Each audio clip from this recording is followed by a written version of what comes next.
Hello ನಮಸ್ತೆ. ಇವತ್ತಿತ್ತು ಶನಿವಾರ. So ನಾವು ಹೊಂಟಿದ್ವಿ ಬಾಳಮ್ಮ ಆದ್ಮಾಪುರಕ್ಕೆ. ಸೊ ಕೊಲ್ಹಾಪುರದಿಂದ ಐತೆ ನಾನು ಮ್ಯಾಪ್ ನೋಡಿದಾಗ 1 hour ಜರ್ನಿ ತೋರ್ಸೋಕ್ಕಾಯ್ತು. ಸೊ ಲೆಟ್ಸ್ ಗೋ ಅಂತೇಳಿ ಹೊಂಟಿದ್ವಿ. ರೋಡ್ಸ್ ಮಾತ್ರ ಎಷ್ಟು ಮಸ್ತ್ ಆಗಿದ್ದಿಲ್ಲ, ಭಾಳ ಮಸ್ತ್ ಇತ್ತು. ವೆದರು ಫುಲ್ ಮಸ್ತ್ ಇತ್ತು, ಬಿಸಿಲು ಇರಾಕಿಲ್ಲ, ಮಳೆನೂ ಇರಲಿಲ್ಲ, ಕ್ಲೌಡಿ ಫುಲ್ ಮಸ್ತ್ ವೆದರ್ ಇತ್ತು ನಾವು ಹೋಗಿ ಬರೋವರೆಗೂ.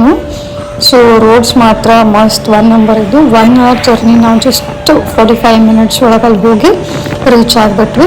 ಹಿಂಗೆ ಹೋಗೋದಕ್ಕೆ ನಮ್ಗೆ ಹೆಂಗೆ ಮುಟ್ಟಿದ್ವಿ ಅಂತ ಗೊತ್ತೇನೆ ಆಗಲಿಲ್ಲ. ಅಷ್ಟು ಜಲ್ದಿ ನಾವು ಹೋಗಿ ಮುಟ್ಟಿದ್ವಿ.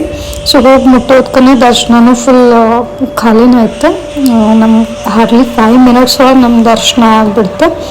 ಗುಡಿ ಒಳಗೆ ವಿಡಿಯೋ ಶೂಟಿಂಗ್ ಎಲ್ಲ ಇರಲಿಲ್ಲ. ಸೊ ನಾವು ಒಳಗೇನೂ ಶೂಟ್ ಮಾಡಿಲ್ಲ. ಜಸ್ಟ್ ಇದು ನೋಡ್ರಿ, ಹೊರಗಿಂದ ಮಾರ್ಬಲ್ನಾಗ ಮಾಡಿರುವಂಥ ಟೆಂಪಲ್. ನಾವು ಯಾವ ರೀತಿ ಫೋಟೋನಾಗ ನೋಡಿದ್ವಲ್ಲ ಅದೇ ರೀತಿನೇ ಗುಡಿ ಮತ್ತು ಅದ್ರದ್ದು ಇನ್ಫ್ರಾಸ್ಟ್ರಕ್ಚರ್ ಐತಿ, ಮಸ್ತ್ ಐತಿ. ಮುಗಿಸ್ಕೊಂಡೆಲ್ಲ ಬರಾಕತ್ತಿದ್ವಿ. ಬರಬೇಕಾದ್ರೆ ನಮ್ಗಲ್ಲಿ ರೋಡ್ನಾಗ ಈ ರೀತಿ ಹಲಸಿನ ಹಣ್ಣು ಮಾರೋರು ಸಿಕ್ಕರೆ ಕಾಣಿಸಿದ್ರು. ಸೊ ಅದನ್ನ ನೋಡಿ ನಮಗೂ ಅನಿಸುತ್ತೆ ಒಂದು ತೊಗೊಂಡು ಹೋಗ್ಬಿಡೋಣ ಅಂತೇಳಿ ನಾವು ಒಂದು ಸಣ್ಣದು ಅಂದರೆ ಮೀಡಿಯಮ್ ಸೈಜದ್ದು ಒಂದು ತೊಗೊಂಡು ಮತ್ತೆ ಒಳ್ಳೆ ಕೊಲ್ಹಾಪುರಕ್ಕೆ ಬಂದುಬಿಟ್ವಿ. ನೋಡ್ರಿ, ಜರ್ನಿ ಮಾತ್ರ ಸಖತ್ತಾಗಿತ್ತು. ರೋಡ್ ಒಂದು ಸ್ವಲ್ಪನೂ ಎಲ್ಲೂ ಏನೂ ಡ್ಯಾಮೇಜ್ ಇಲ್ಲ, ಎಷ್ಟು ನೀಟ್ ಕ್ಲೀನು ಎಷ್ಟು ಚಲೋ ಆಯ್ತಲ್ಲ. ಸೊ ಹೆಂಗೆ ಹೋದ್ವಿ ಹೆಂಗೆ ಬಂದ್ವಿ ಗೊತ್ತನೇ ಆಗಲಿಲ್ಲ. ಸೊ ನೀವು ಕೊಲ್ಹಾಪುರಿಂದ ಯಾರಾದರೂ ಬಾಳಮ್ಮಗೆ ಟ್ರಾವೆಲ್ ಮಾಡಕತ್ತಿದ್ರಿ ಅಂದರೆ ಬೈಕ್ ರೈಡ್ ಒಂದ್ಸತ ಶೋರ್ ಟ್ರೈ ಮಾಡಿ ನೋಡ್ರಿ, ಯು ವಿಲ್ ಎಂಜಾಯ್ ಇಟ್.